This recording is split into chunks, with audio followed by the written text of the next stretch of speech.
নমো তচ্ছা ভগবতো অরহতো সম্মা সম্বুদ্ধচ্ছা। জগৎপূজ্য মহাকারণিক তথাগত সম্যক সম্বুদ্ধ শ্রীচরণে কৃতজ্ঞ প্রণাম নিবেদন করে পূর্ণ পারমিতে অংশগ্রহণকারী সকল উপাসক উপাসিকাগণের নিরোগ দীর্ঘায়ু সুখী জীবন তথা জ্ঞান বিমণ্ডিত জীবন কামনায় শুরু করতে চলেছি আজকের অভিধর্ম চর্চা ক্লাস।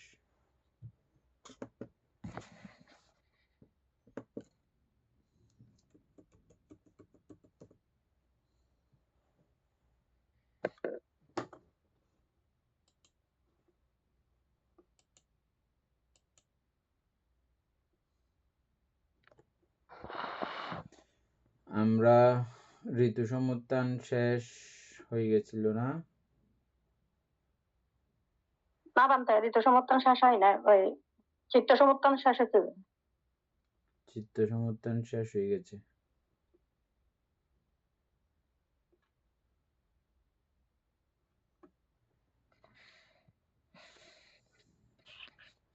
দীপেন বাবু পড়েন ঋতু সমুত্থান।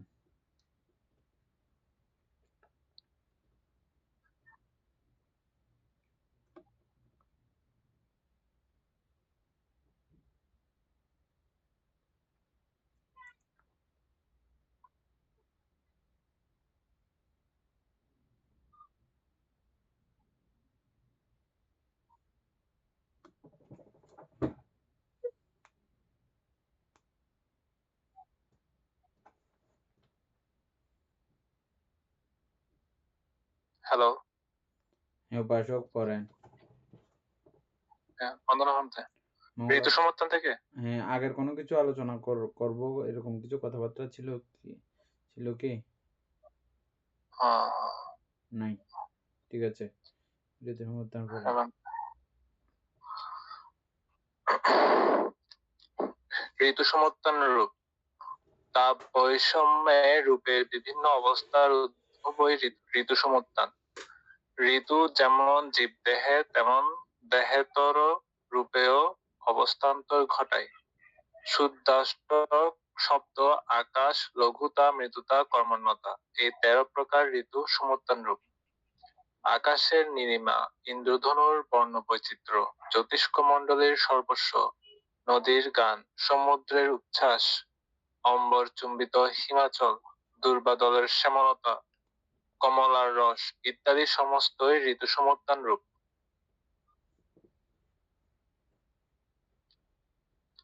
চার নম্বর কি পড়বো বলতে? না, একটাতে হয়ে গেছে। এ নিয়ে আলোচনা করো।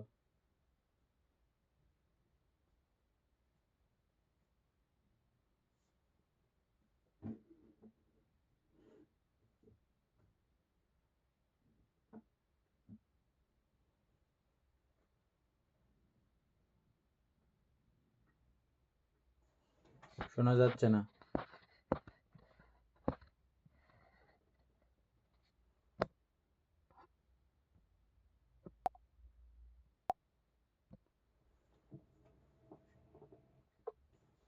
বান্তে বন্ধনা মঙ্গলক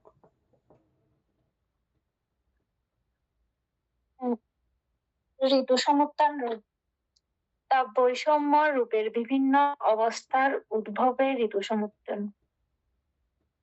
অর্থাৎ আমাদের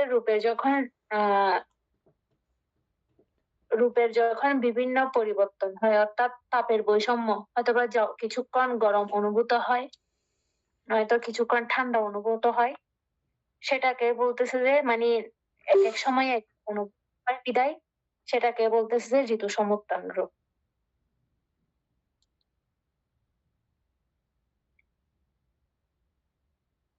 বলছে যে ঋতু যেমন জীবদেহে তেমন দেহেতর রূপেও অবস্থান ঘটায়।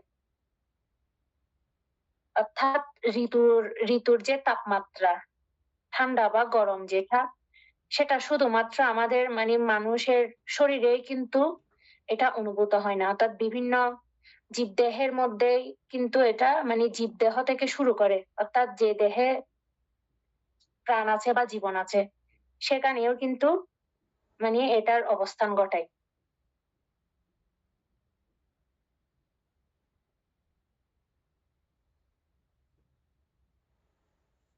বানতে এটা এই চারি মহাভূতের মধ্যেও যেমন কি এটাই হবে না, জল ওই ক্ষেত্রে দেহতর বলেছে তো, দেহতর মানে দেহের বাইরেও, জীব দেহের বাইরেও, জীব দেহের মধ্যেও আছে আর দেহের বাইরেও আছে, মানে সমস্ত বস্তুতে। সমস্ত বস্তুতে, হ্যাঁ হ্যাঁ, শুধু প্রাণ আছে ওরকম দেহ না, জড় বস্তুর মধ্যে হবে, প্রত্যেকটা কিছুর পরিবর্তন হবে।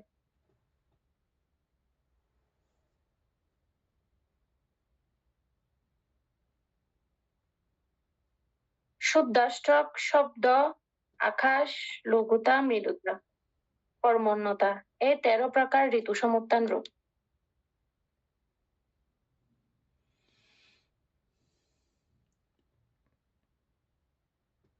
শুদ্ধাষ্টক শব্দ আকাশ, লঘুতা, মৃদুতা, কর্মণ্যতা, এই 13 প্রকারের ঋতু সমুত্থান রূপ। মানতে এখানে শুধু 13 প্রকার কেন ঋতু সমুত্থান রূপ বলেছেন? এটা ঋতু দ্বারা হয়, ইয়া লাগে না তোমার, আহার, তারপরে চিত্ত, তারপরে আরো কি আছে, কর্ম, এগুলো প্রয়োজন পড়ে না এগুলোতে। দেখো হিসাব করো, শুদ্ধাষ্টক কর্ম ঋতু আহারের প্রয়োজন হয়, কর্ম চিত্ত আহারের প্রয়োজন হয়।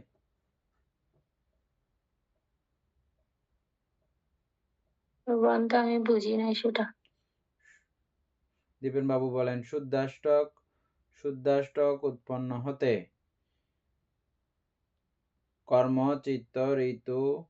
কর্ম চিত্ত আহারের প্রয়োজন পড়ে কি? ঋতু ছাড়া আর 3টার প্রয়োজন পড়ে? পড়বে তো ভান্তে। অমিতাভ বড়ুয়া বলেন শুদ্ধাষ্টক তৈরি হওয়ার জন্য ঋতু ছাড়া কর্ম চিত্ত আহার এর প্রয়োজন আছে কি শুদ্ধাষ্টক তৈরি হওয়ার জন্য? বলতে এখানে শুদ্ধাষ্টকের মধ্যে যেহেতু এখানে এই আপনার শুদ্ধাষ্টক বলতে আমরা পৃথিবী ধাতু, বায়ু ধাতু, আপ ধাতু, তেজ ধাতু, এখানে এগুলো থাকবে। তো বর্ণ, গন্ধ, রস, ওজ, তো এগুলো তো আছে শুদ্ধাষ্টকের মধ্যে, তো এগুলো ধরতে হবে। এই 8টা আছে না? হ্যাঁ বলেন। তো এখানে তো এগুলো শুদ্ধাষ্টক তো সবগুলোতে থাকবে। আপনার যে অভিনবাজ্য রূপ যেগুলো আছে, এগুলো আমরা কর্ম সমুত্থানেও পাইছি, চিত্ত সমুত্থানের মধ্যেও পাইছি, তারপর ঋতু সমুত্থানীয় পাইছি। এটা ঋতু দ্বারা উৎপন্ন হইতে পারে। এখানে ঋতু ছাড়া আরো অন্য কিছু সহযোগিতা লাগবে কিনা শুদ্ধাষ্টক তৈরি হতে? না, এখানে তো সেগুলো দেয় নাই বানতে। এখানে দিয়েছে শব্দ আকাশ লাগবে না। অর্থাৎ এই যেমন পৃথিবী তৈরি হয়েছে, পৃথিবীতে আপনার কর্মের দরকার নাই, চিত্তের দরকার নাই, আহারের দরকার নাই, আছে না, এটা উৎপন্ন হচ্ছে। এভাবে গ্রহ নক্ষত্র আরো যেগুলো হচ্ছে, এগুলোতে কর্ম চিত্ত আহার এর প্রয়োজনীয়তা নাই। এটা ঋতু দ্বারা সমর্থিত হতে পারে। শুদ্ধাষ্টক একটা গেল, বুঝছেন? এনে বোঝা গেছে এখন? হ্যাঁ, আমাদের শরীরে তো এক ধরনের পৃথিবী আছে আমাদের শরীরে, তাহলে সেই ক্ষেত্রে আমাদের এটা কর্মজ হবে না? আমাদেরটা কর্মজ, ঋতুজ, আহারজ এবং চিত্তজ সবকিছু আছে তো, ঠিক আছে। কিন্তু পৃথিবীর ক্ষেত্রে তো, কিন্তু এখানে ঋতুজ কি শুধু ঋতু দ্বারা উৎপন্ন হয়ে যেতে পারে, এদের আর কোনো কিছু সহযোগিতার দরকার নেই, এটা ঋতু দ্বারা উৎপন্ন হতে পারে। ভান্তে এইখানে যে রূপগুলোর কথা বলা হচ্ছে, এগুলো সবগুলো তো আমাদের রূপের অর্থাৎ কায়ের বিষয় নিয়ে তো মনে হয় বলা হচ্ছে, তাই না? এটা কায় না, এটা হচ্ছে যে চিত্ত সমর্থিত ভাবে ঋতু সমর্থিত ভাবে কি কি রূপ উৎপন্ন হয়, ঋতু দ্বারা কি কি রূপ উৎপন্ন হতে পারে। এখন আমরা পাইলাম যে এই অষ্টকলাপ বা শুদ্ধাষ্টক উৎপন্ন হতে পারে কি? আমরা দেখলাম যে পারে। ঠিক আছে, শুদ্ধাষ্টকের পরে কি আছে? শুদ্ধাষ্টকের পরে আছে যে শব্দ শব্দ। আকাশ শব্দ ঋতু দ্বারা শব্দ তৈরি হতে পারে?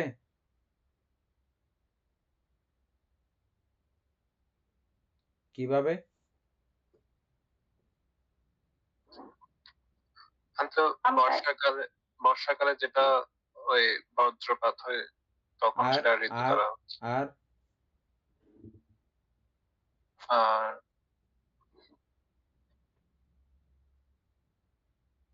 বাতাসের শব্দটাও বাতাসের শব্দ। আর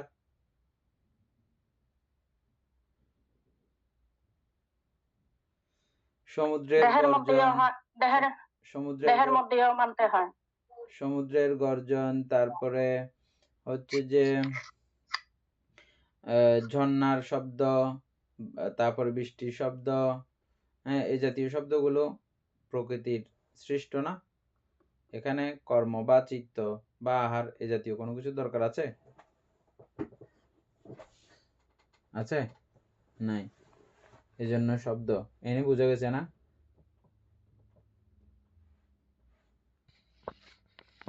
ভান্তে এগুলা শুধু যদি রূপের ক্ষেত্রে বলি, এখানে তো উল্লেখ করে নাই যে এগুলা এই রূপের না, বা এগুলা প্রাকৃতিক কোনো কিছু না, ওগুলা তো উল্লেখ করে নাই। তো এখন আমরা সেটা কিভাবে বুঝবো? কারণ আমরা যদি রূপের ক্ষেত্রে যদি চিন্তা করি, তাহলে প্রত্যেকটা কিন্তু এগুলা অনুভূত হয় আমাদের। কিন্তু রূপের ক্ষেত্রে যদি হয়, এই ইয়াটা লাগবে, আপনার কর্ম চিত্ত সবকিছুই লাগবে।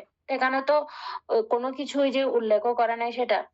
না, লঘুতা মৃদু এটা হচ্ছে যে ঋতু সমর্থিত রূপ কি কি আছে, এটা আমরা শুধু আহারের দ্বারা কি কি উৎপন্ন হয়, কোনটা কোনটা আহারের দ্বারা উৎপন্ন হয় এগুলো আমরা জানছি, এবং কোনটা কোনটা শুধু চিত্ত দ্বারা উৎপন্ন হয় এগুলো আমরা জানছি, কোনটা কোনটা শুধু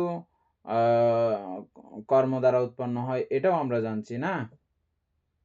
এখন আমরা এখানে ঋতু দ্বারা কি কি উৎপন্ন হয় এগুলো জানতেছি। যে আর একটু পড়লে বুঝে যাবে। দেখো, শুদ্ধাষ্টক হয় যে এটা আমরা প্রমাণ করছি এখন। তারপরে শব্দ যে হয়, কোনো কিছু চিত্তের দরকার নাই, এখানে আহারেরও দরকার নাই এবং কর্মেরও দরকার নাই শব্দ উৎপন্ন হওয়ার জন্য। ঠিক আছে, এটা উৎপন্ন হতে পারে। ইয়াতে আছে তো আপনার চিত্ততে তো শব্দ আছে তো বান্তে। হ্যাঁ, ক্ষয় বিজ্ঞপ্তি, বাক বিজ্ঞপ্তি, এটার কথা বলতেছেন? হ্যাঁ, তখন সেখানেও শব্দ উৎপন্ন না। হয়। হ্যাঁ, এখানেও শব্দ উৎপন্ন হতে পারে। তো ঋতু দ্বারা শব্দ উৎপন্ন হতে পারে না? হ্যাঁ, সেটা বল। হ্যাঁ, তারপরে আকাশ তো অটোমেটিক ভাবে আছেও নর্মালি, আবার এটা ঋতু দ্বারা সমর্থিত হতেও পারে। কিভাবে? নয়নবাবু বলেন, আকাশ ধাতু কিভাবে ঋতু দ্বারা সমর্থিত হতে পারে? নর্মালি তো আছে, আবার থাকলেও এটাকে আবার সমুত্থান, ওটা কিভাবে হতে পারে? বুঝতে পারতেছেন? বলতে পারবেন?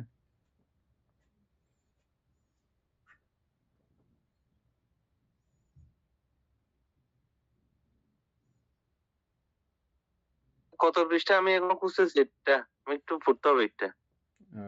দাদা 217 পৃষ্ঠা। 217 পৃষ্ঠা। এনে 3 নাম্বারটা। আকাশ ধাতু কিভাবে সমুত্থান করে বা আকাশ কিভাবে সমর্থিত হয় ঋতু দ্বারা, বলো।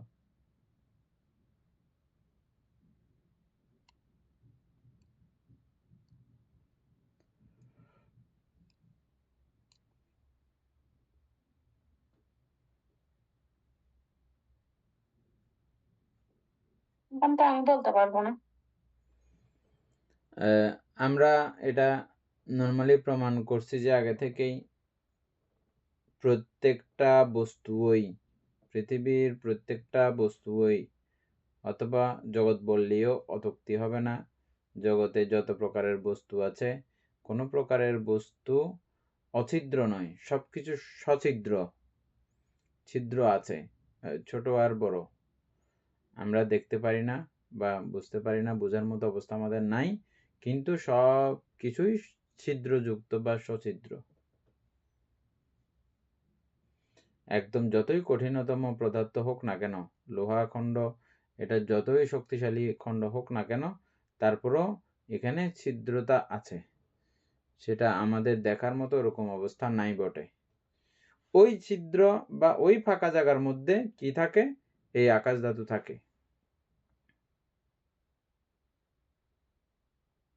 এখন বোঝা গেছে না? সুতরাং এই যে খণ্ডটা তৈরি করেছে কে? এই ঋতু। তাহলে ওখানে ওই খণ্ড তৈরি হতে গিয়ে, একটা ধাতব খণ্ড তৈরি হতে গিয়ে বা একটা পদার্থ তৈরি হতে গিয়ে ওখানে যেহেতু বাধ্যগত অটোমেটিকভাবে আকাশ ধাতু থাকবে, তাইলে ওই ক্ষেত্র ধরে, ওই সূত্র ধরে আকাশ ধাতুকে সমুত্থান করেছে কে?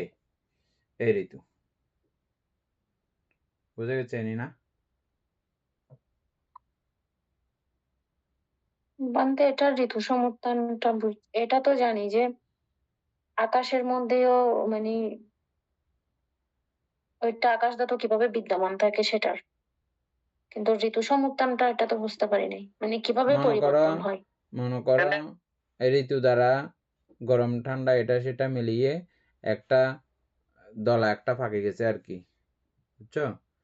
ঋতু দ্বারা। অথবা আমি বললাম যে কি, ওই যে আমি বরফ এক টুকরা রাখলাম গ্লাসের মধ্যে, এটা চারপাশে এসে পানি কতগুলো জমা হলো, ওই পানির মধ্যখানে সছিদ্র অবস্থা আছে কিনা? নাই। বান্তে আছে। পানিগুলো প্রত্যেকটা এক একটা কণার সমষ্টি, তো পানি যেটাকে আমরা বলতেছি, আমরা গলসে নিলে পানি দেখতেছি যে এটাকে, এগুলো ছোট ছোট কণার সমষ্টি। এটা আমরা কখনো ভেবে দেখেছি? বিজ্ঞানের ছাত্ররা খুব ভালো করে জানে এগুলো ক্ষুদ্র ক্ষুদ্র ক্ষুদ্র ক্ষুদ্র এই আমরা পড়ছিলাম যে পানির একটা আছে, সাংকেতিক ভাষা আছে, H2O। এই H2O এর কণা হচ্ছে যে আমরা গ্লাসে যেগুলো পানি দেখতেছি এগুলো। তাহলে এগুলো এই H2O নামক কণার সমষ্টি। তাহলে ওই প্রত্যেকটা কণাকে, এগুলো প্রত্যেকটা কণাকে মার্বেলের মতো কল্পনা করেন।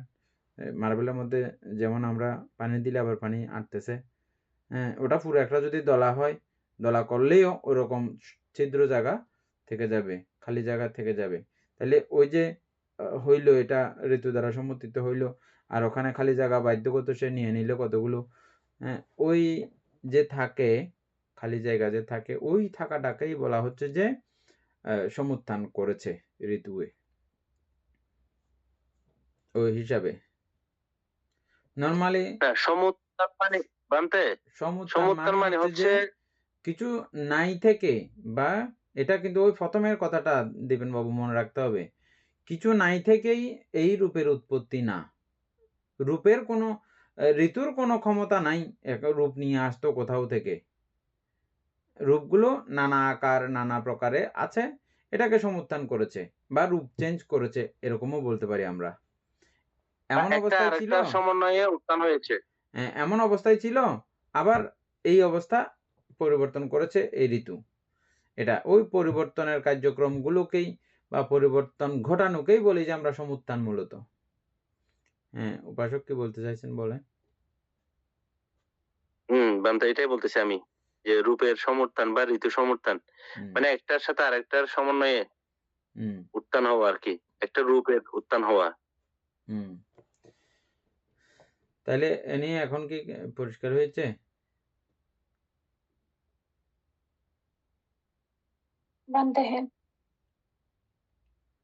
তারপরে লঘুতা।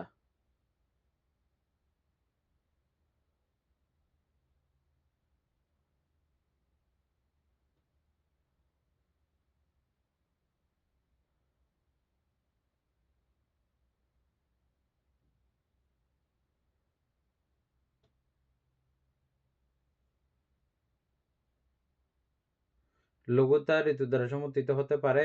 দীপনবাবু বলেন আগে।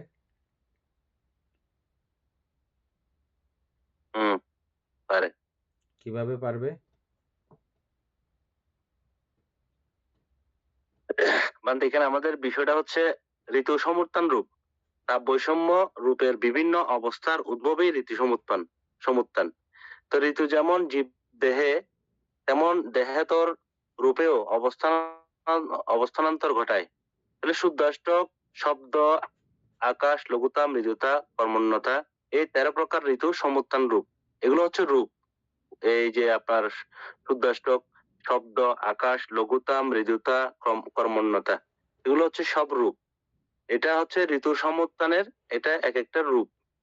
এখানে লঘুতা বলতে ঋতুর কারণে, এখন যদি আমি আপনাকে একটু আমি একটা যদি বলি, যেমন এখানে একটা বলা হচ্ছে এই আকাশের নীলিমা, ইন্দ্রধনুর বর্ণ বৈচিত্র্য। তাহলে আকাশের নীলিমা, আকাশ দেখেন, আকাশ আসলে কি নীল? কি কারণে নীল? এবং আপনি সাগর পাড়ে গেলে পানি কেন নিভাবে নীল হয়? এটা কিন্তু একটা সমন্বয়। এটা সমন্বয় হচ্ছে সূর্যের যে রশ্মি, এটা যখন আপনার সূর্যের রশ্মিটা হচ্ছে এখানে মূল ফ্যাক্ট। এটা যখন পানিতে পড়ে তখন এই পানিটা নীল ভাব ধারণ করে। তাইলে এখানে ঋতু সমুত্থান, যেমন ধরেন বর্ষাকালে আমাদের আকাশটা কিন্তু মেঘলা থাকবে, অনেকটা কালো টাইপের থাকে। আবার শরৎকালে আমাদের আকাশের মেঘ এবং মেঘের আকাশের অবস্থা এক ধরনের, আবার শীতকালে আরেক ধরনের। তাহলে এটা হচ্ছে ঋতু অনুযায়ী আমাদের যে রূপটা প্রকাশ পাচ্ছে আকাশের। তারপর আপনার বাতাসের ক্ষেত্রেও দেখেন, যখন আপনি গ্রীষ্মকালের বাতাসটা কিছুটা গরম হবে, আবার শীতকালে বাতাসটা ঠান্ডা হবে। এগুলো হচ্ছে বলতে এখানে মানে রূপ, এগুলো হচ্ছে রূপ। যেমন এখানে লঘুতে যেটা বলা হচ্ছে, আসলে সূর্য কি ছোট? অথচ সূর্য পৃথিবীর কত বড়, কত গুণ, কত কোটি গুণ বড়। কিন্তু আমরা এখান থেকে যখন এটা দেখি, তখন এই রূপটা দেখে আমরা ছোট। এটা আমরা লঘুতা হিসেবেও এখানে বুঝতে পারি। আবার আপনি আসেন মৃদুতা, মৃদুতার মধ্যে দেখেন, মানে মৃদু হচ্ছে হালকা হালকা যে বাতাসটা আমরা অনুভব করি। এগুলো হচ্ছে সব রূপ। ঋতু অনুসারে কতগুলা রূপকে আমরা এইগুলা রূপ দ্বারা এটাকে আমরা বিবেচনা করি আর কি। না, এইখানে ঋতু সমুত্থান রূপটা আমার এরকমই মনে হচ্ছে। দয়ানি বলো লঘুতা।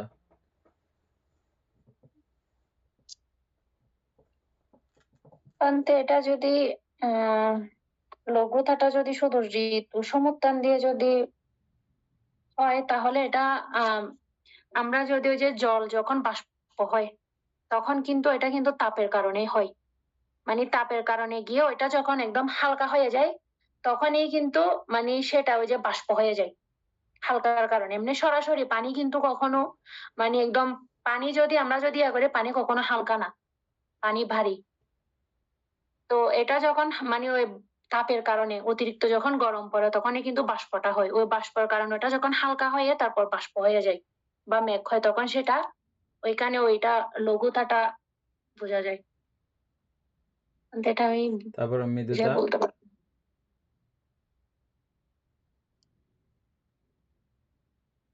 মৃদুতাও মৃদুতাও তো এরকমই হবে। কর্মণ্যতা। মৃদুতা, কর্মণ্যতা বানতে এগুলা, লঘুতা, মৃদুতা, কর্মণ্যতা, এগুলা তো প্রায় সেম কথা। আমাদের শরীরের মধ্যে এটা হচ্ছে যে আমাদের এই তিনটা আমাদের শরীরের মধ্যে হিসাব। আমাদের শরীরের এই যে লঘু ভাব, এটা ঋতু দ্বারা, যখন ঋতুর বেশি ঠান্ডা পড়লে আমরা আমাদের লঘুতা হারিয়ে যায়, অথবা বেশি গরম পড়লেও আমাদের শরীরের লঘুতা হারিয়ে যায়। লঘুতা মানে কি কি বলছিলাম যে আমরা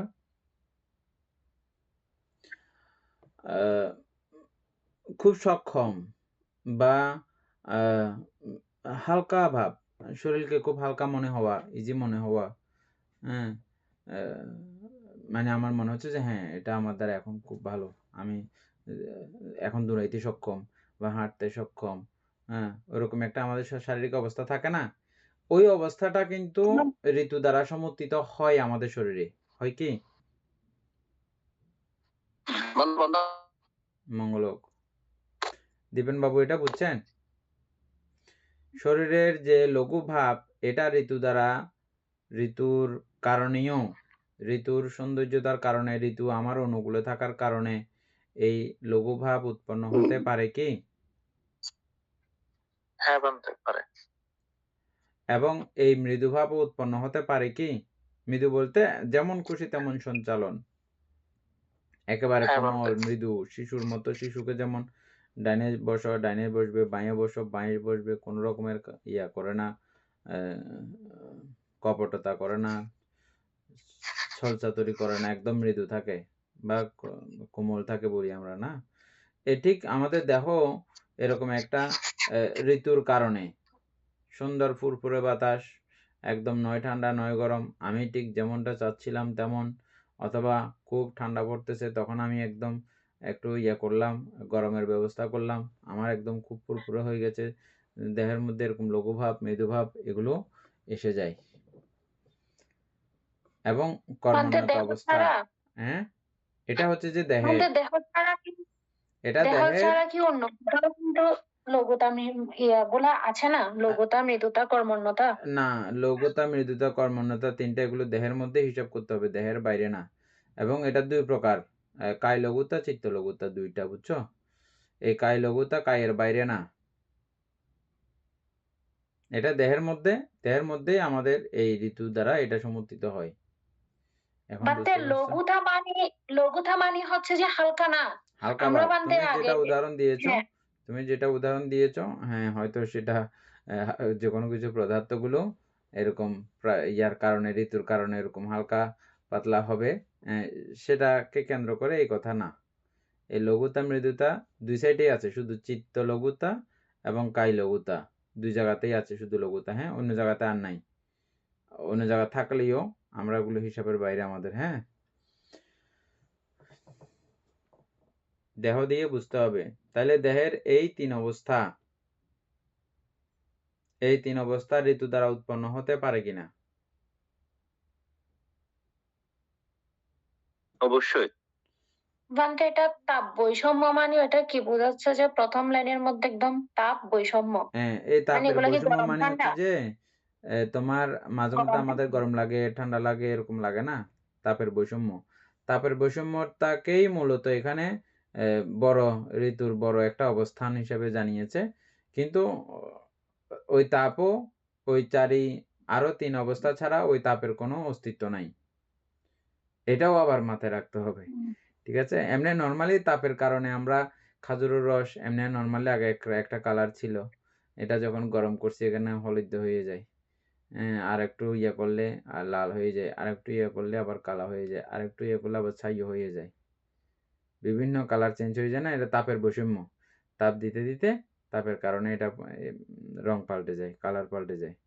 বাতাসগুলো এরকম করেছিল, এটা একটা আমাদের সিজন যখন পরিবর্তন হয়, যেটা উপাসকও বললেন, কালো কালো হয়ে যায়, মাঝে মধ্যে আমরা কালো দেখি, মেঘলা হয়ে যায় না, তাপের বৈষম্য। এবং এই যে হ্যাঁ আমাদের তাপটা তো বানতে, এই যে তাপের বৈষম্যটা বুঝতে গেলেও তো আমার এই যে চারিধাতুর প্রয়োজন। অবশ্যই ধরেন আমার এই তাপটাও শরীরটা তো সৃষ্টি, চারিধাতু দিয়ে গঠিত। হ্যাঁ তাপটাও সৃষ্টি হ্যাঁ চারিধাতু চারিধাতু দিয়ে থেকে। গঠিত। হুম হুম। এখানে আবার তাপটাও কিন্তু চারিধাতুর একটা ধাতু। হ্যাঁ এটা কোন একটা সময় হুম এটা ঋতু অনুযায়ী বা আপনার ওই যে এই যে এ, কারণ অনুযায়ী আর কি, হুম এটা যে কোনো একটা জিনিস বেড়ে যাচ্ছে ওটাই অনুভব করি আমরা, হুম অথবা কমে যাচ্ছে এটাই অনুভব করি। আচ্ছা আর লঘুতা এবং মানে বান্তে একটু লঘু আর গুরু দুইটা শব্দ আছে। হুম গুরুটা হচ্ছে আপনাকে প্রচুর পরিমাণে দণ্ড দেওয়া, মানে যে ধরেন এটা মৃত্যুদণ্ড হইতে পারে। আর লঘুতা হচ্ছে মানে আমি এটা বোঝার জন্য, আবার এটা আমাদের এটার সাথে নাও যেতে পারে। লঘু হচ্ছে ধরেন আপনাকে 3 মাসের একটা জেল দিলাম বা আমাকে 3 মাসের জেল দেওয়া হলো, এটা হচ্ছে লঘু দণ্ড। আর গুরুদণ্ডটা হয় ধরেন আমাকে 3 বছর বা 5 বছরের জন্য একটা সাজা দিল, অথবা আমাকে বিশাল ধরনের একটা আর্থিক ইয়া করা হলো। এইখানে যে জিনিসটা আসছে ওটার সাথে আমি একটু করে যদি মিলাই বলি, ধরেন এখানে লঘুতা, তাহলে এটা আমি সহনীয় পর্যায়ে যে কোনো একটা বিষয় নিচের দিকে আর কি লঘুতা। আর মৃদুতা তো স্বাভাবিকভাবে আমরা এটা সবাই পছন্দ করার কথা, কারণ মৃদু জিনিসটা আমাদের এই যে শরীরের জন্য অনেক আরামদায়ক মনে হয়। আর কর্মণ্যতা এটা তো আমার কাজের যে দক্ষতা বা কাজ করার যে একটা মন মানসিকতা, ওটা তো আসে মনে হয় কর্মণ্যতা। এটা শরীরে কর্ম করার যে শক্তি।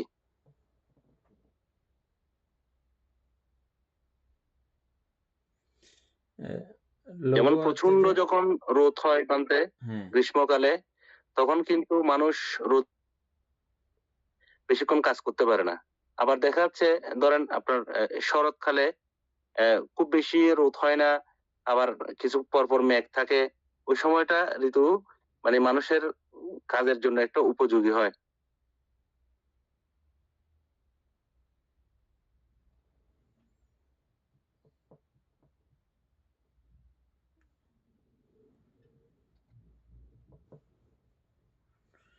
এনে ক্লিয়ার হয়েছে দীপেন বাবু, ক্লিয়ার হয়েছে না?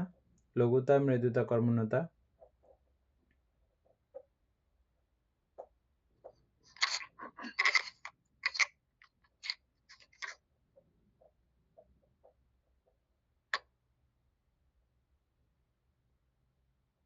হয়েছে? বান্দে হ্যাঁ। তাইলে না না, এখানে লঘু এখানে হচ্ছে আমরা যে যেটা উদাহরণ বিশেষ করে আমরা দিচ্ছি আর কি, একদম সহজ সরল কিছু কথাবার্তা। আহ, কিন্তু বিষয়টা তো আসলে সহজ সরল না, এটা অনেক জটিল, একটা অনেক ক্ষুদ্র ক্ষুদ্র ক্ষুদ্র বিষয় এখানে। বান্তে যেটা বলছে পানির যে ছিদ্র, পানির যে অণু, পরমাণু, এটা আমরা কেউ সাধারণ চোখে কখনোই দেখতে পারবো না। বরং এটাকে যদি অণুবীক্ষণ যন্ত্র দিয়ে দেখা হয়, এটা হচ্ছে 1000, যেটা 1000 পিক্সেলের বেশি দিতে হবে, আরো বেশি, মানে ওরকম এক পাওয়ারফুল যন্ত্র দিতে হবে, তারপর এটা বোঝা যাবে। কিন্তু বুদ্ধ ধর্ম মতে এগুলো পার্ট টু পার্ট ভাগ করা যায়। একদম পরমাণুকে আলাদা আলাদা করার মতো জ্ঞান হচ্ছে এই বুদ্ধ ধর্মের। আমরা শুধু সাধারণভাবে বোঝার জন্য কিন্তু সহজ সরল কিছু উদাহরণ দিয়ে চেষ্টা করি এগুলা আয়ত্তে রাখার জন্য।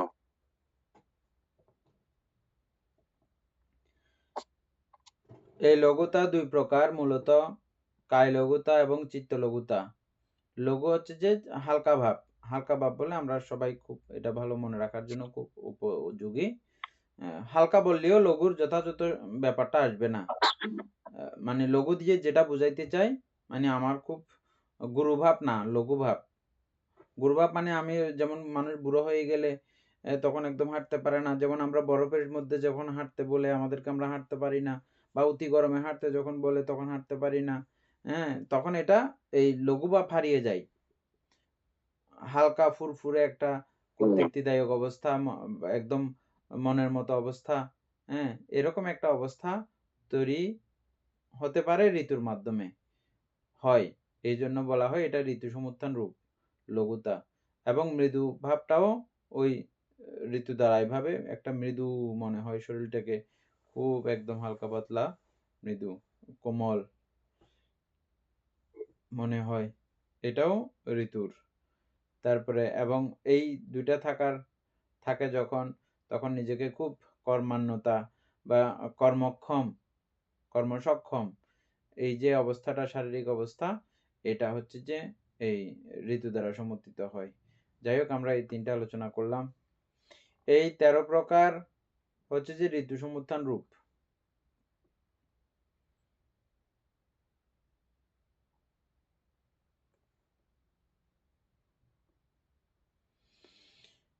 এরপরে যে লাইনগুলো আছে, আকাশের নীলিমা, এটাও ঋতু দ্বারাই সমর্থিত হয়। মানে আকাশের যে নীল কালার বলি আমরা, উপাসকও বললেন, এটা ঋতু দ্বারাই উৎপন্ন হয়েছে এই কালারটা।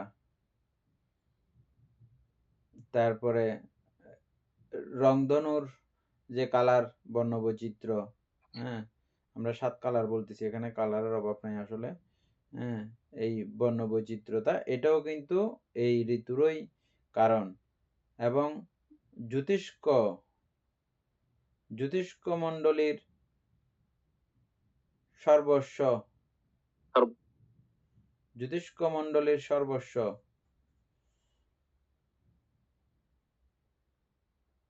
জ্যোতিষ্ক মণ্ডলী মানে কি, তারা না? হ্যাঁ, জ্যোতিষ মন্ডলী বলতে এই আর কি, ওই যে আমরা যেটা এই বায়ু আপনার ওই যে উপরের যে তারার যে জগৎটা, হ্যাঁ, নক্ষত্রের ইয়াটা আর কি বলতে, নক্ষত্র এটাকে আর কি, ইংরেজিতে হ্যাঁ। একটা কি জানি বলে, প্ল্যানেট, তারপরে এটা অ্যাস্ট্রো হচ্ছে যে প্ল্যানেট মনে হয়। এই যে কালার গুলো, এটাও হচ্ছে যে এই ঋতুরই কারণে এই কালার গুলো আমরা দেখি। তারপরে নদীর গান, নদীর গান মানে ওই শোঁ শোঁ শব্দ করে অনেক নদী বেশি স্পিডে চলে বলে এটার আরেক ধরনের শব্দ। হ্যাঁ, আবার অনেক নদী খুব ঢেউ হতে হতে চলে, এটার আরেক ধরনের শব্দ। এগুলোকে সবকিছু মিলিয়ে আমরা নদীর গান কবিরা বলে আর কি, কবির ভাষাটা আসছে এখানে। তারপরে সমুদ্রের উচ্ছ্বাস, সমুদ্র অনেক ঢেউ একসঙ্গে সবসময় চলাচল করতেছে বাতাসের কারণে, তখন এটাকে আমরা উচ্ছ্বাস, সাউ সাউ করে আওয়াজ করে, অথবা কু কিরকম একটা আওয়াজ করে, আপনারা যারা সমুদ্রে গেছেন তারা নিশ্চয়ই শুনেছেন, এখানে একটা আওয়াজ সবসময় থাকে। তারপরে অম্বর চুম্বিত হিমাচল, অম্বর চুম্বিত হিমাচল মানে আমরা গতবার বাইর করছিলাম পাহাড়ের পদদেশে এই যে ঝর্ণার পানিগুলো পড়ার যে শব্দ, এই জাতীয় কিছু মনে পড়ছিলাম আমরা, না এনে? হ্যাঁ, অম্বরচুম্বিত হিমাচল, যেমন ধরেন বানতে যখন শীতকাল, হ্যাঁ, তখন আপনার হিমাচল এলাকা পুরোটা বরফে আচ্ছাদিত হয়ে যায়। হুম, আবার যখন গ্রীষ্মকাল শুরু হয়, তখন কিছু সাইড থেকে বরফ গলে ওখান থেকে পানি মানে জলপ্রপাতের সৃষ্টি হয়। হুম, এগুলো কিন্তু ঋতুর কারণেই। ঋতুর কারণে। তারপরে দুর্বাদলের শ্যামলতা, এই যে শ্যামলতা। দুলাখের আছে যে দুলাখের উঠিয়ে পুরা শ্যামল হয়ে যায় যে, এটাও ঋতু। হ্যাঁ, এখানে কোনো কে বীজ টিজ ফেলতে হয় না, দুলাখের বিচি টিচি কেউ লাগাইতে হয় না, ওগুলো ঋতুর কারণে অটোমেটিক ভাবে এই সমস্ত সারা টারা এগুলো হয়ে যায়। তারপরে হচ্ছে যে কমলার রস, কমলার উপরের কালার, হ্যাঁ, এগুলো এই যে কালারগুলো, এগুলো সবগুলো ঋতুর কারণেই হয়ে যায়, ইত্যাদি সমস্তই ঋতু সমুত্থান রূপ।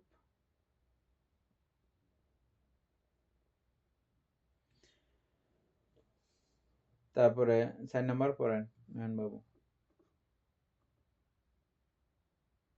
আহার সমুত্থান রূপ, দেহের রক্ষা ও পুষ্টি সাধনার্থ যাহা বক্ষণ করা হয়, তাহাই কবলীকৃত আহার। ওজ বা শক্তি ইহার লক্ষণ। আহার্য যখন পরিপাক হইতে আরম্ভ হয় এবং দেহ উহার রসাদি গ্রহণ করিতে থাকে, তখন আহারস রূপোৎপত্তি হইতে থাকে। শুদ্ধাষ্টক আকাশ, লঘুতা, মৃদুতা, কর্মণ্যতা, এই এইবার এই 12 প্রকার আহার সমুত্থান রূপ। এ নিয়ে এক লাইন করে আলোচনা করো।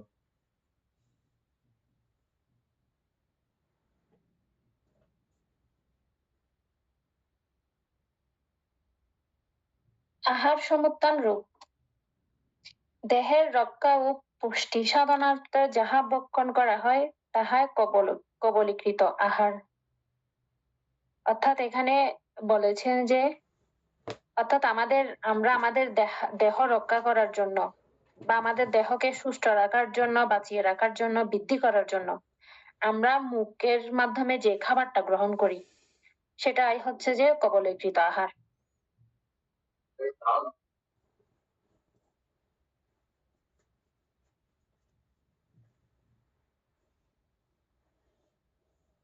বলো তারপর।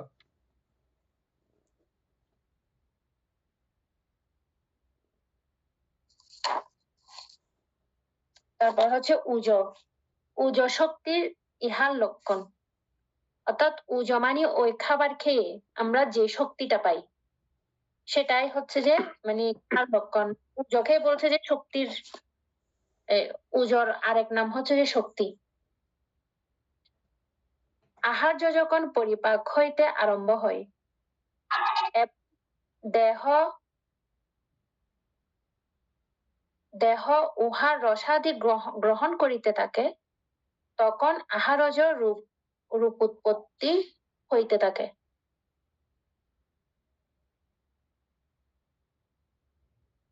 অর্থাৎ এখানে বলছে যে মানে আমরা যে খাবারটা খাই, যে খাবারটা গ্রহণ করি, সেটা যখন পরিপাক বা অর্থাৎ আমাদের যখন হজম যে প্রক্রিয়াটা, ওইটা যখন শুরু হয়, হওয়ার পরে মানে আমাদের শরীরের মধ্যে ওই খাবারের যে শক্তিটা যে মানে এই চুষে নেয় বা গ্রহণ করে, তখন সেটা আমাদের মানে শরীর গঠনের জন্য বা শরীর পরিবর্তনের জন্য, বৃদ্ধির জন্যই কিন্তু মানে নতুন উপাদান অর্থাৎ এই রূপ, আমাদের ওই রূপটা তৈরি করে।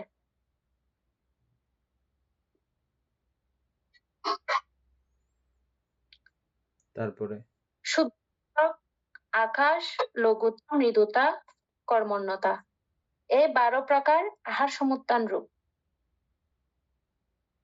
শুদ্ধাষ্টক, আকাশ, লঘুতা, মৃদুতা, কর্মণ্যতা, এই 12 প্রকার আহার রূপ সমুত্থান রূপ।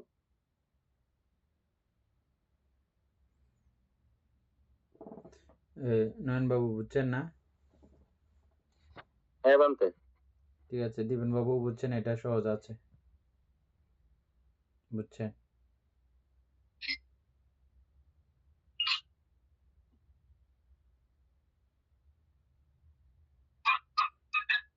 তাইলে আমরা এর পরেরটাতে যাই।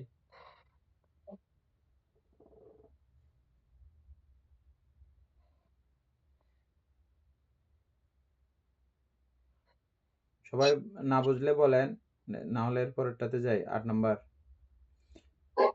নয়ন বাবু পড়েন।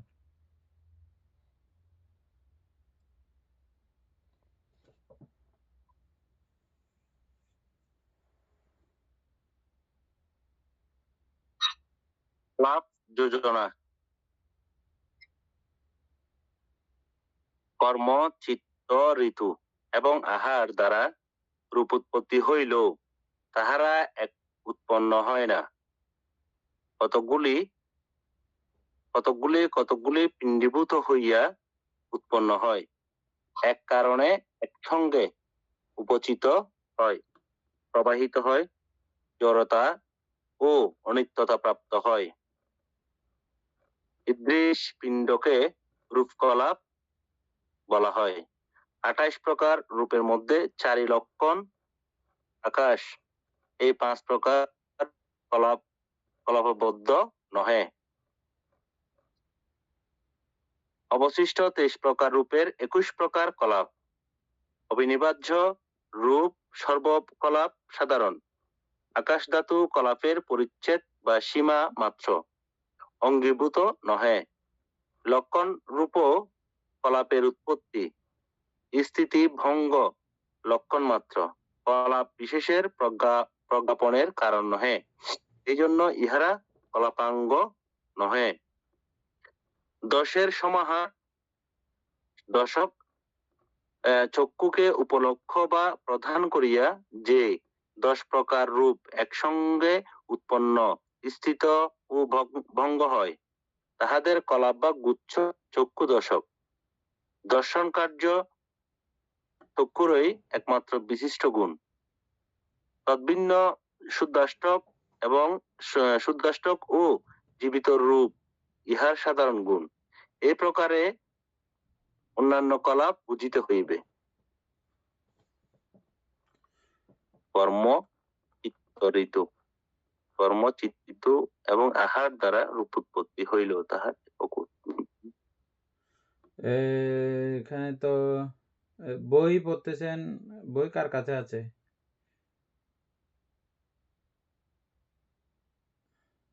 বান্তে আমার কাছে আছে। বইয়ের মধ্যে এখানে 7 নাম্বার গেল কোথায়? এখানে তো 8 চলে আসছে, সরাসরি কলাপ যোজনা চলে আসছে, 7টা তো খুঁজে পাওয়া যাচ্ছে না। বই আছে 7? বান্তে এখানে 3, 4 দিছে, একেবারে 8-এ চলে গেছে। না না 3, 4 তো না দেখার না না দেওয়া আছে। সেরকম না তো ওই যে বান্তে। রূপ সমুত্থান আছে যে 6, 6 এর পরে 7 থাকবে, তো 7-এর একটা কলাম আছে, এই 7টা তো পাওয়া যাচ্ছে না। এখানে আবার 9ও নাই। এগুলো গেল কোথায়? বইয়ে আছে?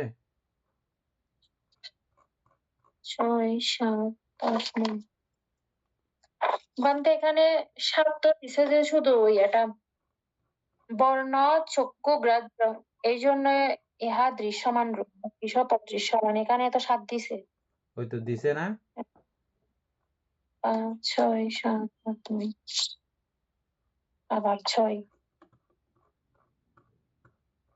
এখানেও তো উলট পালট করে দিছে এটা তো আগে কি আর তুমি 1 নাম্বার হচ্ছে যে বানতে কর্মসমুত্থান রূপ 2 এগুলো হচ্ছে বাদ। চিত্ত সমুত্থান হ্যাঁ, এই রূপ সমুত্থানের বিষয়টা বাদ। রূপ সমুত্থানের পরে আসবে যে 7 নাম্বার একটা কিছু 7 আছে। নাম্বার হ্যাঁ, 7 নাম্বার দেয় না বানতে দেয় নাই। 7 নাম্বার আমরা ওই যেখানে এটা তো বিস্তারিত আলোচনা। মূল আলোচনা এগুলো কোন জায়গা থেকে আসতেছে? কোনটা এগুলো ওই মনে হয় আপনার ওই আছে না স্মারকগাথা, হ্যাঁ, ওই স্মারকগাথাতে ঢুকে গেছে আর কি। আর প্রথমে আমরা যেগুলো পড়ছি ওখানে হ্যাঁ। স্মারকগাথার ওখানে থাকবে যেগুলা। তাহলে 7 এগুলো তো নাম্বার আমরা তো টোটালি এখানে না এগুলো লেখার বিস্তারিত পিছনে কিছু কারণ থাকতে পারে। হয়তো এগুলো ওই মূল জায়গাতেই আছে এগুলো। কোন জায়গা থেকে আমরা আসছি এটা তো খুঁজেও পাচ্ছি না এখন। 1 নাম্বারে কি আছে? 4 নাম্বারে আছে রূপ বিভাগ।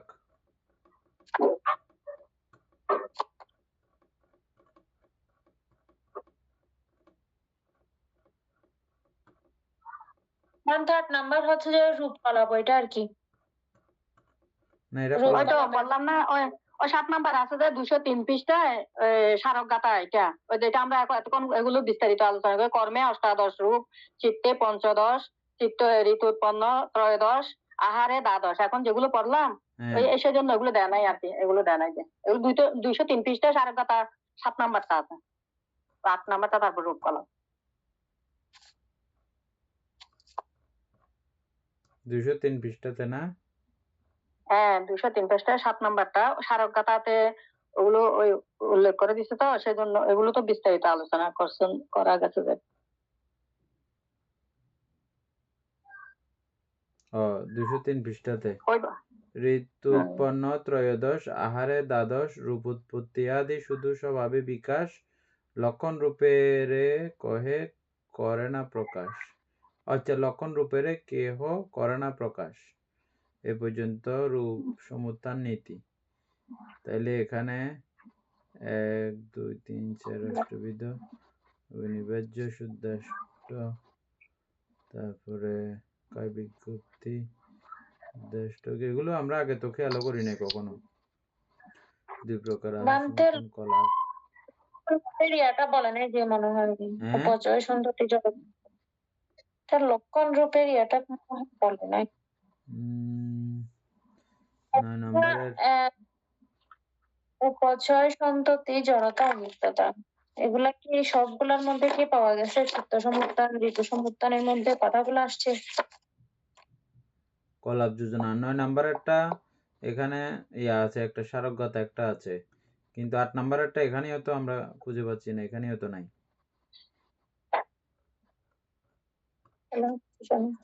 কি হলো এটা?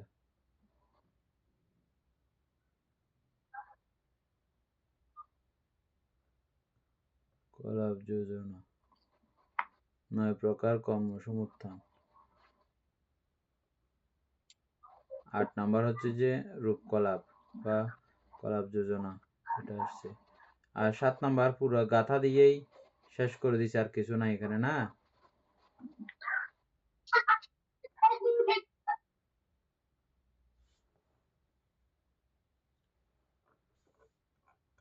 ওই অমিতা বড়ুয়া ঠিক বলছে তো।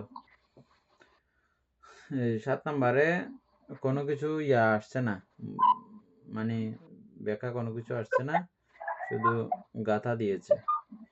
কর্মে কর্মে অষ্টদশ রূপ, চিত্তে পঞ্চদশ, ঋতু উৎপন্ন ত্রয়োদশ, আহারে দ্বাদশ, রূপ উৎপত্তি আদি শুধু স্বভাবে বিকাশ, লক্ষণ রূপের কহে কেহ করে না প্রকাশ। এই পর্যন্ত রূপ সমুত্থান নীতি। না, রূপ সমুত্থান তো আমরা পড়ছি 7 মধ্যে, তাইলে এটা গড়বড় আছে।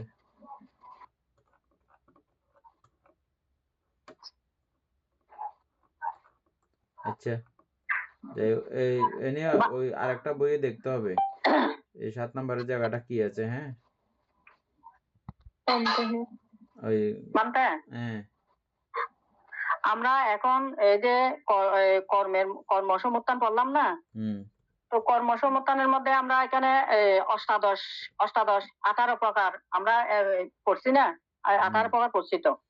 আপনি হুম ওইখানে গেলে ওই যেমন নাম্বারটা খুঁজে 18 পাচ্ছি না প্রকারের যে মধ্যে জন্য বেজার লেগে গেছে যে এখানে 8 নাম্বার চলে আসছে তারপর তো সাথে 7টা 5 এখানে মূল আলোচনার মধ্যে বিস্তারিত আলোচনার মধ্যে 7টা আসে নাই।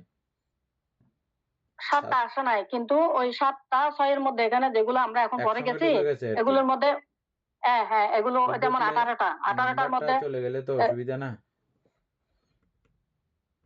তারপরে আমার ডাউট লাগতেছে। হ্যাঁ, এনে আর একটা বইয়ে দেখে নিতে হবে বানতে হ্যাঁ রামচন্দ্র বড়ুয়ার না বানতে রামচন্দ্র না আরেকজন আছে ওর নাম দেখতে সুবুদ্ধি হবে রঞ্জন বানতে। বড়ুয়া। হ্যাঁ সুবুতি রঞ্জন। সুবুদ্ধি রঞ্জন বড়ুয়ারটা দেখে নিতে হবে। কলাপ যোজনার আগেরটা। ঠিক আছে, কলাপ যোজনা মানে কি? কলাপ যোজনা মানে দীপেন বাবু পারলে বলেন আগে, তারপরে এনে বলো কলাপ যোজনা। আনতে পারবো না। এনে বলো।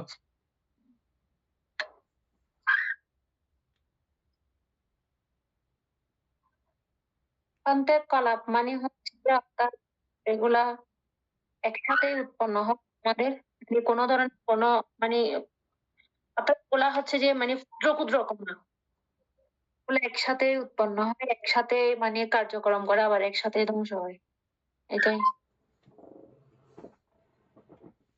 যাই হোক, এই আমাদের উপাসক যেটা পড়লো এতক্ষণ, এই পড়ার মধ্যে এই কথাগুলো ছিল। হ্যাঁ, আমি আজকে এক লাইন পরে শেষ করে দেব। কর্ম, চিত্ত, ঋতু এবং আহার দ্বারা রূপ উৎপত্তি হইলেও এই 4 প্রকারে রূপ উৎপত্তি হয় বা উৎপত্তি বলতে সমুত্থান হয়। উৎপত্তি বলতে একদম অটোমেটিক ভাবে কোথা থেকে চলে আসছে এরকম না, আবার ওরকমও না, মানে অনাহূত ভাবে এখানে একদম রূপখণ্ড পড়ে আছে, এটা ঋতুর মাধ্যমে জোড়া লাগছে, ঠিক ওটাও না, এটাও না, ওটাও না, এটা একটা রহস্য। এই রহস্য কথাটা কিন্তু রেখে দিচ্ছে। রহস্যটা একটু চিন্তা করলে ভাবলে খুব সুন্দর করে হৃদয়ঙ্গম হয়ে যায়, আবার না বুঝলে এটা একটু ব্যতিক্রম লাগে। ঠিক আছে, রহস্যও ঠিক আছে, আবার রহস্যটা এত জটিলও কিছু না। কর্ম দ্বারা, চিত্ত দ্বারা, ঋতু দ্বারা, আহার দ্বারা এই রূপের উৎপত্তি হয়, আমরা দেখলাম। আবার আমাদেরকে আরেকটা কথা মাঝখানে বললো যে কি কিছু নাই থেকেই রূপের উৎপত্তি, এই কথাও আবার না। তার মানে আগে থেকেই কিছু রূপ ছিল, এই কথা ওই কথার মাধ্যমে এটা প্রমাণিত হচ্ছে। তাইলে আগে যে রূপগুলো ছিল এগুলো কে বানাইছে? এগুলোও আবার ঋতুও বানাইছে, আবার ওই ঋতুকে কে বানাইছে? ওই ঋতুও এই ধাতব পদার্থ ধাতব এ বানাইছে। বুঝা গেছে জিনিসটা? এভাবে পুরো সার্কেলটা একটা রহস্য আবৃত্ত।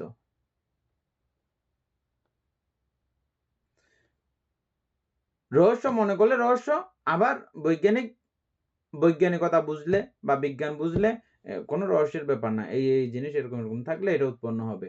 আবার এটা যেহেতু উৎপন্ন হয়েছে এটার একটা নির্দিষ্ট ক্ষমতা আছে, যেমনটা আমরা রসায়নের কথা বলি, বিভিন্ন কেমিক্যাল দিয়ে হাজারো রকমের কেমিক্যাল, এখানে ওটা 10, এটা 5, এটা 1, ওটা 3, এটা 100, এটা 2000, এটা 3000 দিয়ে একটা কেমিক্যাল হলো। এভাবে নানা ধরনের কেমিক্যাল পৃথিবীতে হাজারো lakh crore million billion chemical আছে, এক এক কেমিক্যাল দিয়ে এক এক কিছু তৈরি করতেছে না? যারা হোমিও ডাক্তার আছে তারা জানবে এগুলো 1 ফোঁটা, ওগুলো 1 ফোঁটা, ওগুলো 1 ফোঁটা, ইয়ার মধ্যে কতগুলো ইয়ার স্পিডের মধ্যে মিশাই যায়, তারপর এটাও মুখ রোগের ওষুধ, এটা খাওয়াইলে ভালো হয়ে যায়। বুঝছেন? এগুলো যারা হোমিও ডাক্তার আছে, যারা খুব ভালো মানে বেশি পড়াশোনা করছে আর কি, এরা বিভিন্ন রোগের ওষুধ বানিয়ে ফেলতে পারে। মানে ওই রোগটা কেন হয়, ওই সমস্যা, ওই সমস্যার ওটা সবগুলো 1 ফোঁটা 1 ফোঁটা 1 ফোঁটা দেয়, দেখছেন কেউ হোমিও ডাক্তারদেরকে? এখন অবশ্য এরকম দক্ষ গুরুত্বপূর্ণ হোমিও ডাক্তার নাই অবশ্য। এগুলো তৎকালীন সময় ছিল। এগুলো রোগের কারণ পরে বিরাট পড়তে একদম জুনা হয়ে যায়। তারপরে বিভিন্ন ধরনের ওষুধ তারা রাখে পুরো সাজাইয়া। নাম্বার দেখলেই বুঝে তারা, নাম দেখলেই বুঝে ওটা অমুক, ওটা অমুক। সবকিছু একটু করে দিয়ে এটা ক্রমান্বয়ে ২০-২৫ দিন ১ মাস খাইতে থাকলে ওই মেইন গোড়া থেকে এই রোগটা সেরে যায়। বুঝছেন? যাই হোক, যেটা বলছিলাম এই এভাবেই সমস্ত রহস্য, আবার রহস্যও না পুরো বিষয়টা। হইলেও কর্মচিত্ত ঋতু আহার দ্বারা রূপ উৎপত্তি হইলেও তাহারা একক উৎপন্ন হয় না। এককভাবে কোনো কিছু উৎপন্ন হয় না। কতগুলি পিণ্ডীভূত হইয়া উৎপন্ন হয়। এটার সঙ্গে ওটা জোড়া লাগিয়ে, এটার সঙ্গে ওটা জোড়া লাগিয়ে, ওটার সঙ্গে এটা মিশ্রিত হইয়া এরকম সব সময় পিণ্ডীভূত হইয়া এককভাবে কোনো সময় উৎপন্ন হয় না। এমনি তো আমরা নর্মালিও একক কোনো কিছু দেখতেছিও না। অষ্টকলাপ অবশ্যই সবসময় থাকতেছে, এটাও আমরা দেখলাম। সেটা ছাড়াও আরো বিভিন্ন কিছুর কলাপ বিভিন্নভাবে সংযোজিত হয়ে উৎপন্ন হয়। এক কারণে একসঙ্গে উপচিত হয়, এক কারণে একসঙ্গে উপচিত হয়, প্রবাহিত হয়, জড়তা ও অনিত্যতা প্রাপ্ত হয়। ঈদৃশ্য পিণ্ডকে রূপকলাপ বলা হয়। এনি খুব গুরুত্বপূর্ণ এই লাইনটা। হ্যাঁ, আমরা আজকে একটু করে আলোচনা করব, কালকে আরো বিস্তারিত। এক কারণে একসঙ্গে উপচিত হয়। উপচিত মানে কি আমরা জানি, প্রবাহিত মানে কি আমরা জানি, উপচিত মানে কি উপচয়, সন্ততি, জড়তা, অনিত্যতা আমরা 4টা পড়ছিলাম না? উপচিত মানে উপচয়, প্রবাহিত মানে হচ্ছে সন্ততি।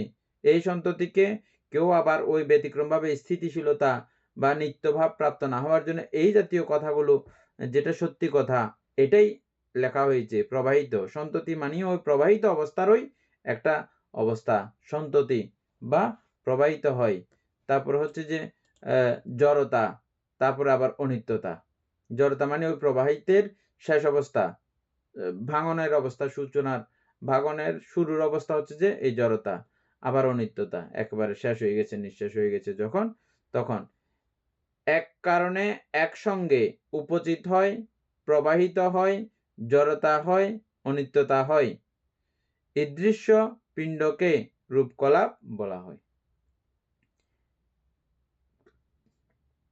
যেটা একই কারণে হয়েছে, একই কারণে উপচিত হয়েছে, একই কারণে প্রবাহিত হয়েছে, একই কারণে জড়তা, একই কারণে অনিত্যতা, ঈদৃশ্য রূপপিণ্ডকে বলা হয় রূপকলাপ।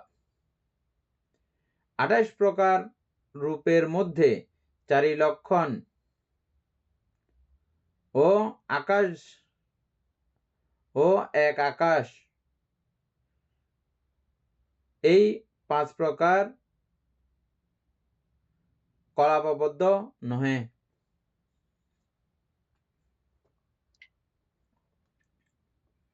কোনো কলাপের সঙ্গে আবদ্ধ করে রাখা যায় না লক্ষণ রূপকে ও আকাশ ধাতুকে। এটা কলাপের সঙ্গে আমরা যেমন অষ্টকলাপের মধ্যে এই আকাশকে হিসাব করা হয় নাই, এজন্য এটা কলাপ আবদ্ধ নহে। এবং লক্ষণটা এটা দেখা যাচ্ছে আর কি, এটা জিনিসটা এটাও কিন্তু ওই কলাপের বা ওই গুচ্ছের সঙ্গে সরাসরি সংযুক্ত নয়, এজন্য বলা হচ্ছে কলাপ আবদ্ধ নহে। এই 5 প্রকার রূপ কলাপাবদ্ধ নহে। এদূর পর্যন্ত আজকে থাক। অবশিষ্ট 23 প্রকার রূপের 21 প্রকার কলাপ। এই 5 প্রকার বাদ দিয়ে আরো আছে 23 প্রকার। 23 প্রকারগুলো আলাদা করে চার্ট রাখতে হবে দীপেন বাবু, এটা বোঝার জন্য। 28 প্রকার রূপকে এই 2 ভাগে বিভক্ত করে ফেলতে হবে। এখানে 23 প্রকারকে আলাদা করতে হবে, ওই 5 প্রকারকে আলাদা করে, আর বাকি 23 প্রকারগুলো সাজায় রাখতে হবে সাইডে। রাখার পরে তখন এই 21 প্রকার কলাপ কি কি আছে, এগুলো আমরা আগে কিন্তু একবারও বাইর করি নাই, ঠিক আছে? কখনো এত জটিলভাবে দেখতেও যাই নাই, বুঝিও নাই, মাথায়ও কুলাই নাই, ঠিক আছে? এখন যেহেতু একটু একটু বুঝতেছি বলে মনে হচ্ছে, এবার আমরা এটা চেষ্টা করব, ঠিক আছে দীপেন বাবু? তাহলে এটার জন্য আপনার এটা পড়বেন আপনি, যেটা যেটা চার্ট বানানো দরকার কালকে একটু চার্টগুলো বানিয়ে রাখবেন, ঠিক আছে?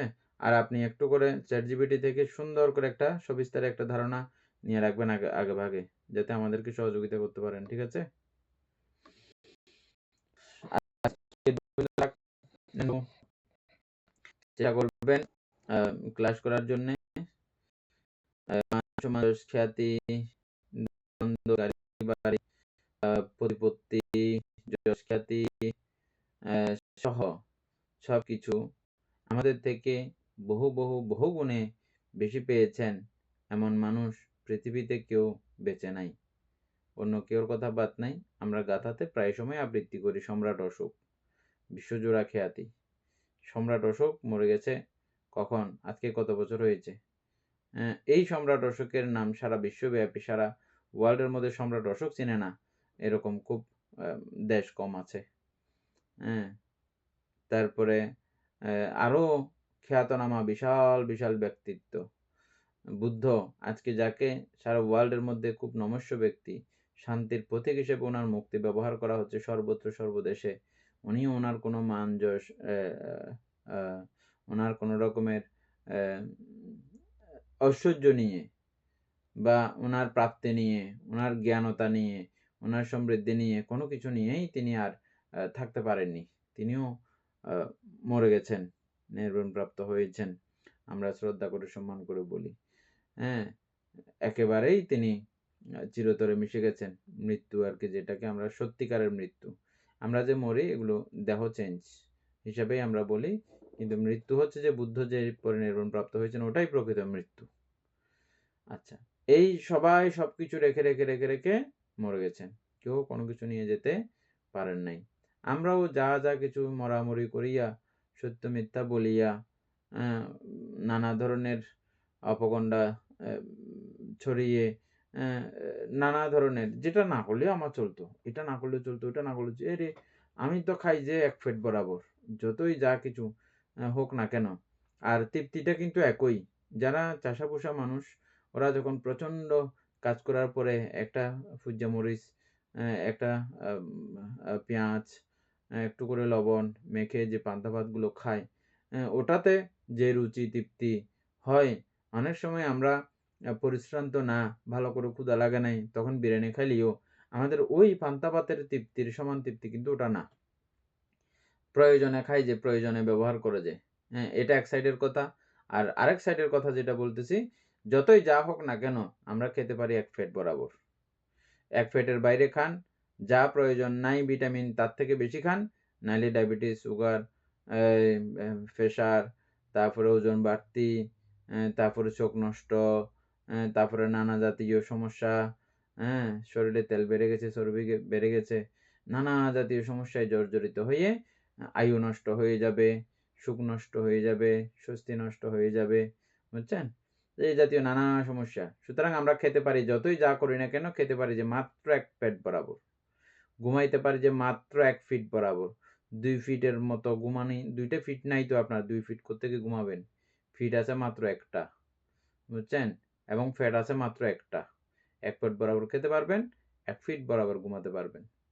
এমনে বাহাদুরির জন্য, অহংকারের জন্য, ওটার জন্য, সেটার জন্য বিশাল প্রাচুর্য আমরা লোভের তারুণ্যে, লোভের তাড়নতায় আমরা এগুলো করি বটে, কিন্তু ফলাফল সব জিরো, লাস্টকালে সব জিরো। এই বিষয়গুলোকে বোঝার জন্য এই শিক্ষাটা অতীব জরুরি, অতীব গুরুত্বপূর্ণ। আমরা একসঙ্গে এটা ঠাসায় করতে চাইলেও পারবো না। প্রতিদিন একটু একটু করলে আমরা এটা পারবো, না হলে পারবো না। এই প্রতিদিন একটু একটু করে আমরা করার চেষ্টা করব প্রত্যেকেই। সারাদিন আমরা অন্যান্য কাজের জন্য আমরা করি, ব্যয় করি, ঘরের জন্য, ওটার জন্য, সেটার জন্য, কিন্তু এটা একান্ত নিজের জন্য। সারা দিনের এই 1 ঘন্টা সময়টা কিন্তু আমার একান্ত নিজের ব্যক্তিগত উপকারে আসে এটা। তো সুতরাং এটা আমি করব না কেন? আত্মানাং সেপিয়াং জায়াং রাক্কেয়াতাং সুরক্ষিতাং তিন্নামায়া তারাং ইয়ামাং পাটিজাগ্গিয়া পাণ্ডিতৌতি। অর্থাৎ যারা নিজেকে ভালোবাসেন তারা অন্তত 3 জামের মধ্যে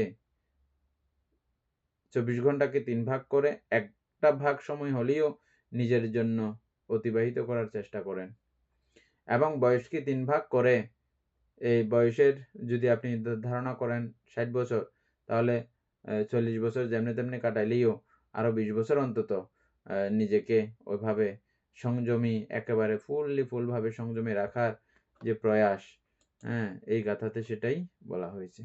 যাই হোক, আপনাদের প্রত্যেকের যাতে এই 1 ঘন্টা যাতে আমরা ধর্মচর্চা করতে পারি, এর পুণ্যের কাছে আমরা প্রত্যেকে প্রার্থনা করব। সদ্ধর্মপ্রাণ প্রিয় উপাসক উপাসিকা বৃন্দ, এতক্ষণ যাবৎ আমরা অভিধর্ম চর্চা করে যে পুণ্যরাশি অর্জিত হয়েছে, পুণ্যরাশি অনন্ত চক্রবাস সত্যগণকে দান করছি, গুরুভান্তিদিওকে দান করছি, মাতা পিতাগণকে দান করছি এবং এই পুণ্যের কাছে আমরা প্রত্যেকে প্রার্থনা করব নির্বাণ লাভ অবধি অসৎ ব্যক্তি, মূর্খ ব্যক্তি, পাপ ও মিত্রের সংসর্গ লাভ না করে সদা সর্বদা জ্ঞানদর্শী কল্যাণ মিত্রের সান্নিধ্য সংসর্গ লাভ করতে সক্ষম হই। এইরূপ সাধু সংকল্প পোষণ করে আজকের মতো ক্লাস এখানে সমাপ্ত করছি। সাধু সাধু সাধু।